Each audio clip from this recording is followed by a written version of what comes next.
নামজারির সর্বশেষ অবস্থা জানার জন্য আমরা গুগল ক্রোম ব্রাউজার ব্যবহার করলাম। এরপর বন্ধুরা সার্চ অপশনে গিয়ে লিখব নামজারির সর্বশেষ অবস্থা।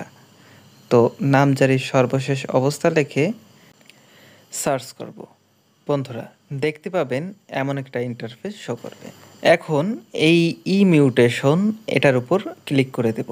বন্ধুরা এটার উপর ক্লিক করে দিলে আমাদের সামনে এমন একটা ইন্টারফেস শো করবে। এখন আমরা বিভাগ নির্বাচন করব। তারপরে আবেদন আইডি, যেটা আমাদের আবেদন করার সময় আইডি নাম্বারটি দিয়েছিল সেই নাম্বারটি আমরা এখানে লিখে দিব।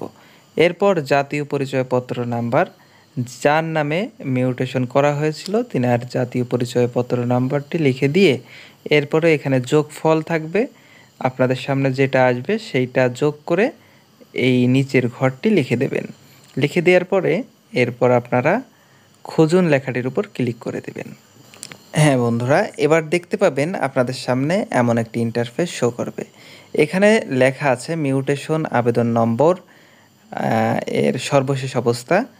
এখানে দেখতে পাচ্ছেন এখানে সর্বশেষ অবস্থা কোন অবস্থায় আছে সেটা লেখা দেখা যাচ্ছে এখানে। যার কাছে বর্তমানে আছে আবেদনকারী, অর্থাৎ খতিয়ানটি প্রস্তুত হয়ে গেছে বিধায় এটাকে দেখাচ্ছে যে আবেদনকারীর কাছে আছে। না হলে স্টেপ বাই স্টেপ যে স্টেপে থাকবে সেই স্টেপটা এখানে লেখা থাকবে। বন্ধুরা এভাবে আপনারা খুব সহজে আপনাদের হাতে থাকা মোবাইল দিয়ে আপনাদের মিউটেশনের সর্বশেষ অবস্থাটি যাচাই করতে পারবেন। তো ভিডিওটি ভালো লাগলে লাইক করবেন, কমেন্টস করবেন আর সাবস্ক্রাইব করে আমাদের পাশে থাকবেন। ধন্যবাদ।